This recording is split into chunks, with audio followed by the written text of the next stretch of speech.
ସେଇଠି ଛେଳିର ବସା। ସେନାପତି ବାବୁ ଏଇଟା କାଣା କହୁଛୁ? ତୁ ଜଙ୍ଗଲରୁ ବାହାରି ସହର ଭିତରକୁ ପଶି ଆସିଛୁ ଏକେଲା। ଆଜି ତୋତେ ମୁଁ ମନ ଭରି ଉପଭୋଗ କରିବି। ନାଇଁ ବାବୁ,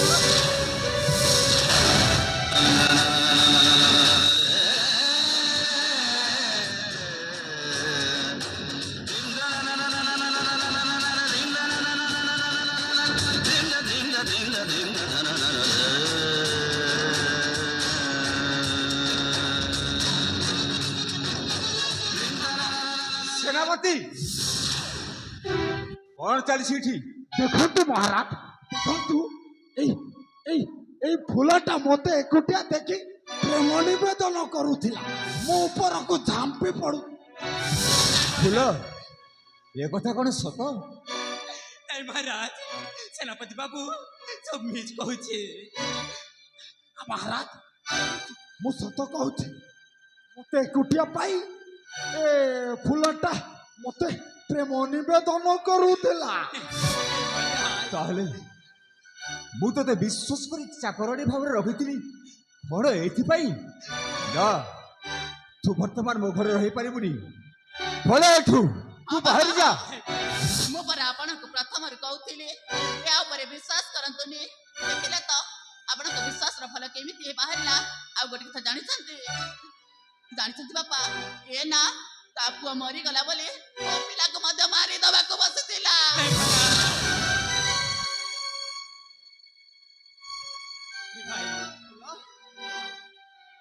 କାଣା କହି ଯାଉଛ? ମହାରାଜ, ଏ ଫୁଲ ଗୋଟାଏ ବେଶ୍ୟା। ଆଉ ଆମେ ଏ ରାଜ୍ୟରେ ୟାକୁ ରହିବାନି, ଗଲା ଧକ୍କା ଦେଇ ବାହାର କରିଦବା। ଠିକ ଅଛି। କାଣା କହିଲୁ ବାବୁ? ତୁ ମୋର ଫୁଲକେ ବେଶ୍ୟା ବୋଲୁଛୁ? ତ ଫୁଲ ଗୋଟେ ବେଶା। এই বাবা,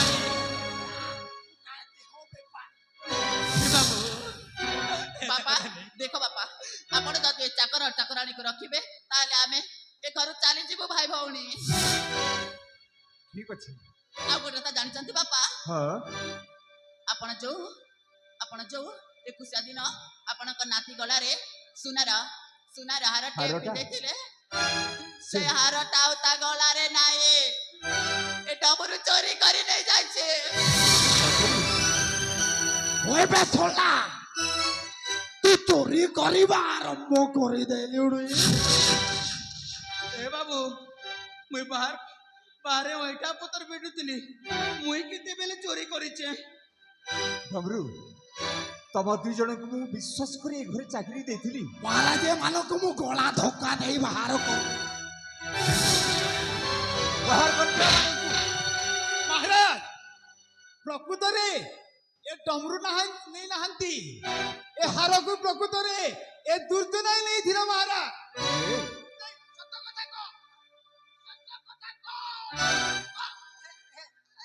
ମହାରାଜ, ମୁଁ ଟିକେ ଲୋଭରେ ପଡି ଯାଇଥିଲି। ସେ ସୁନାହାରଟାକୁ ଦେଖି ମୁଁ ସମ୍ଭାଳି ପାରିଲିନି ମହାରାଜ। ପ୍ରକୃତରେ ସୁନାହାରଟା ମୁଁ ଚୋରି କରିଛି। ତୁ ତାହେଲେ ନିଶ୍ଚୟ ଦଣ୍ଡ ପାଇବୁ। ହଁ, ନିଶ୍ଚୟ ଦଣ୍ଡ ପାଇବୁ। ମତେ କ୍ଷମା କରିଦିଅନ୍ତୁ, ମୋର ଭୁଲ ହେଇଯାଇଛି।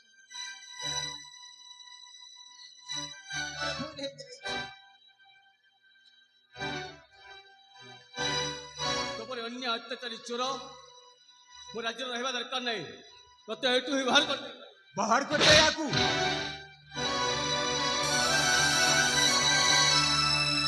ମହାରାଜ, ତୁମେ କାଜେ তোমার বন্ধু বান্ধব সঙ্গে পলিথিন কଣ କରୁଛ? আর যেতে দোষ কলে ବି বড় ঘরে যেতে দোষ ହେଲେ ବି এই ଚାକର ଉପରେ ଲଦି ଦେଶ। ନାଇଁ ରେ ଡମରୁ, ମୁଁ ତମମାନଙ୍କୁ ଅନେକ କଥା କହିଦେଇଛି। ସେଥିପାଇଁ ମୁଁ ମୋର କ୍ଷମା ଚାହୁଁଛି। ହଁ, ମୁଁ କ୍ଷମା ଚାହୁଁଛି।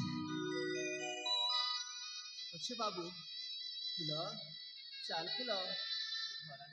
ହଁ ଭାଇ।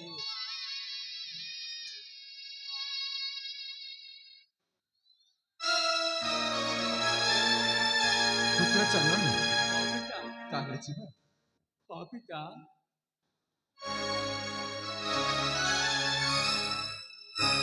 ତମେ ଯାଇପାର। ଠିକ ଅଛି।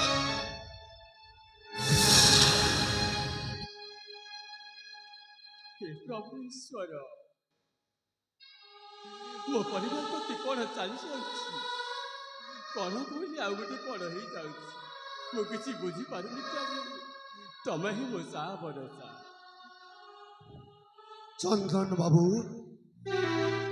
ବାଦଲ ରୁଦ୍ର ନାରାୟଣକୁ ଗୋଟାଏ ଶିକ୍ଷା ଦେବା ପାଇଁ ଏ ବାଦଲ ଆଜି ତୁମ ସହିତ ହାତ ମିଶେଇଛି। ଚନ୍ଦନ ଏ ବାବୁ, କଣ ସମ୍ଭବ କଥା?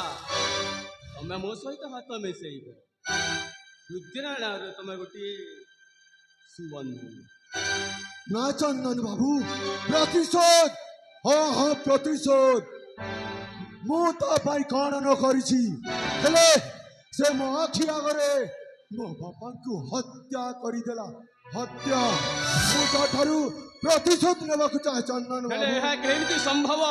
ସମ୍ଭବ ଚନ୍ଦନ ବାବୁ, ସମ୍ଭବ। ରୁଦ୍ର ନାରାୟଣର ଭଉଣୀ ମାନେ ଆପଣଙ୍କ ସ୍ତ୍ରୀ କସ୍ତୁରୀକୁ ହାତ ମୁଠାକୁ ଆଣିବି, ତାପରେ ତାକୁ ବେଶ୍ୟା ସଜାଇ ଦେବି। ବେଶ୍ୟା, ତାପରେ ରୁଦ୍ର ନାରାୟଣର ଇଜ୍ଜତଟା ସାରା ଦୁନିଆରେ ନିଲାମ ହୋଇଯିବ। ତୁମେ କଣ ମତେ ଏତିକି ସାହାଯ୍ୟ କରିବନି ଚନ୍ଦନ? ସାହାଯ୍ୟ କରିବି, ହେଲେ କାର୍ଯ୍ୟରେ ନା ତମେ ତୁଣ୍ଡରେ କହି ଚାଲୁଛ। କାର୍ଯ୍ୟରେ ହେଇପାରିବ ତ? ନିଶ୍ଚୟ ଚନ୍ଦନ, ନିଶ୍ଚୟ। ତାହେଲେ ତୁମେ ଯାଅ, ମୁଁ କସ୍ତୁରୀକି ଅପେକ୍ଷା କରେ। ଠିକ ଅଛି।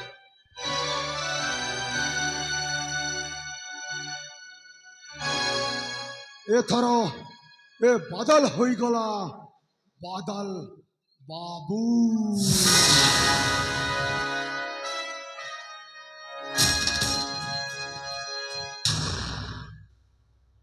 ବାଦଲ, ତୁ ପୁଣି ଏଠି? ଆଲୋ ଏ କସ୍ତୁରୀ, ଏତେ ଦିନର ଭଲ ପାଇବାଟା କଣ ଭୁଲି ଯାଇଛ? ଆରେ ଆସ, ଦେଖ ବାଦଲ, ଆଜି ରାତିକ ପାଇଁ ମୋ ସହିତ ରହିଯାଅ। ଦେଖ ମୋର ଘରେ ଗୋଟିଏ ଛୁଆ ଅଛି, ଆଉ ସେ କଥା ଭୁଲି ଯାଇଛି ମୁଁ। ଆଉ ତତେ ମଧ୍ୟ ସେଥିପାଇଁ ଅନେକ ଟଙ୍କା ଦିଆ ହଉଛି। ତେଣୁକରି ଏଠୁ ଚାଲି ଯା। ଆବେ, ତୁ ଯେତେବେଳେ କହିଛୁ ସେ ଛୁଆର ବାପା ମୁଁ ବୋଲି, ହେଲେ ଆଜି ତୋତେ ମୋ ସହିତ ରହିବାକୁ ପଡିବ। ଆରେ ରହିଯା। ନା ନା, ମୁଁ ଜମାରୁ ତୋ ସହିତ ରହିପାରିବିନି। ତୁ ଏଠୁ ଚାଲି ଯା।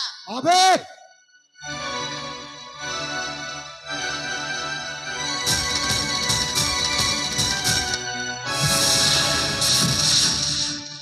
ଏ ବାଦଲ, ଏମିତି ଗୋଟାଏ ନିରୀହ ଝିଅକୁ ଜୋର ଜବରଦସ୍ତ କରିବା ଠିକ ନୁହଁ। ତୁମେ ଦୁହେଁ ଏକାନ୍ତ ନିରୋଳାରେ ପ୍ରେମ କରିବା ଉଚିତ। ଆରେ ଏ ବାଦଲ, ତମ ଦୁଇ ଜଣଙ୍କ ଭଲ ପାଇବା ଆଗରେ ମୁଁ ହାରି ଯାଇଛି ରେ। ହାରି ଯାଇଛ କଣ ସେନାପତି ବାବୁ? ଏ ମା, ତମେ ପ୍ରଥମରୁ ଯଦି କହିଥାନ୍ତ, ତମକୁ ଆମେ କାହିଁକି ସେ ଚନ୍ଦନ ବାବୁ ସହିତ ବିବାହ କରିଦେଇଥାନ୍ତୁ। ଏଇ ବାଦଲ ପୁରା ଷଣ୍ଢ ଭଳିଆ ଅଛନ୍ତି, ତାଙ୍କ ସହିତ ବିବାହ କରିଦେଇଥାନ୍ତୁ। ଭାଇ, ଏ ଚୁପ କର, ଲଜ୍ଜା ଲାଗୁନି? ତୁ ମତେ ଭାଇ ବୋଲି ଡାକୁଛୁ? ପ୍ରେମ ପ୍ରେମ କରୁଛ ଜଣକୁ। କେବଳ ତୋରି ପାଇଁ ମୁଁ ବାଦଲ ଉପରକୁ ହାତ ଉଠାଇ ମାଡ ମାରୁଥିଲି। ଏ କସ୍ତୁରୀ, ଦୁର୍ଜିଆ, ସେ ଛାଡ଼ପତ୍ର ଚିଠାଟା ନେଇ ଆସ। ଛାଡ଼ପତ୍ର କରେଇବା ଆଉ ବାଦଲ ବାବୁକୁ ସାଙ୍ଗେ ସାଙ୍ଗେ ବିବାହ କରେଇବା। ବିବାହ କରିଦେବା, ଛାଡ଼ପତ୍ର ଚିଠାଟା ନେଇ ଆସ।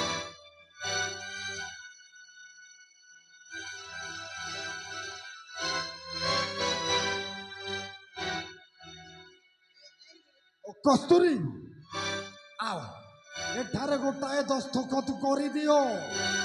ଆଜିଠାରୁ ତମେ ଚନ୍ଦନ ବାବୁକୁ ଛାଡ଼ପତ୍ର ଦେଉଛ। ଠିକ ଅଛି, ସବୁ କଥା ତ ମାନୁଛି, ଏଇ କଥା ବି ରଖିବି। ଆଉ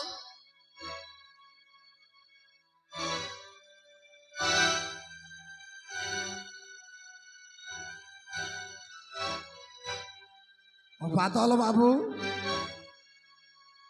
ଏଠାରେ ତମେ ଗୋଟାଏ ଦସ୍ତଖତ କରିଦିଅ। କାହିଁକି କରିବି? ଏ ବାଦଲ ତୁ ଭାବୁଥିବୁ ଏ ଜହର ଚୌଧୁରୀ ତୋ ପାଖକୁ ଗୋଟେ ନୂଆ ଚାଲ ନେଇ ଆସିଛି।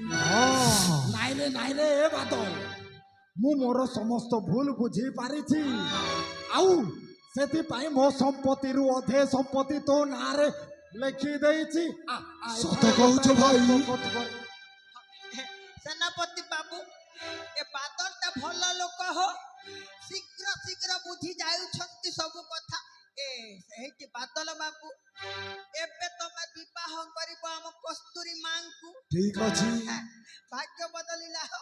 ଏ ଦୁର୍ଜିନା, ଆଜ୍ଞା, ଏ ଖୁସିରେ ଯାଅ, କିଛି ମଦ ପାନ ନେଇ ଆସ, ବ୍ୟବସ୍ଥା ଏ ପିଇବା ଟିକେ ଖୁସି ମନେଇବେ। ନା କଣ କହୁଛ ଭେଣେଇ? ସତ କହୁଛ ଭାଇ, ସତ କହୁଛ। ଆଜି ପରା ତମେ ଆମର ଭେଣେଇ ବାବୁ ହେଇଗଲା। ଆଜ୍ଞା ସେନାପତି ବାବୁ, ମୋ ପାଖରେ ସବୁବେଳେ ଅଛି। ପେକେ ପେକେ ହେଇଯାଉ। ବେକେ କଣ, ପୁରା ସବୁ ନେବେ ଆମ ନୂଆ ଭେଣେଇ ପରା।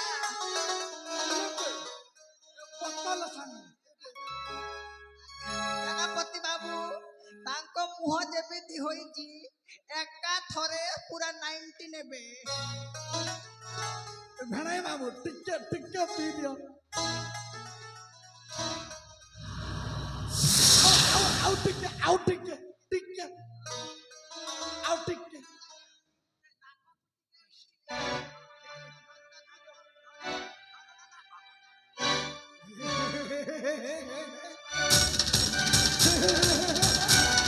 কস্তুরী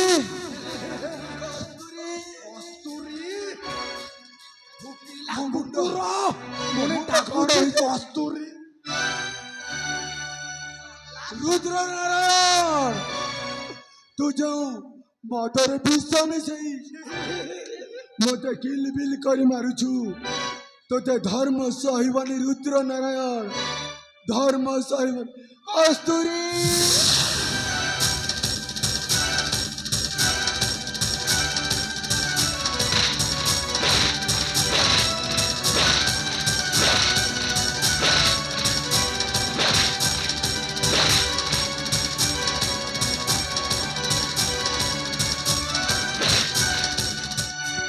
এইଠି ସେନାପତି ବାବୁ, ଗଲା ହୋ, ଗଲା ଆମ ରାସ୍ତାର କଣ୍ଟା ଗଲା। ହଁ, ଗଲା ସଫା। এইଠି ସେନାପତି ବାବୁ, କି ଏଥର ଚାଲ ଯିବା। ଚାଲ, ମଜା ଆସିଗଲା ହୋ। ଆମ ରାସ୍ତାର କଣ୍ଟା ସଫା।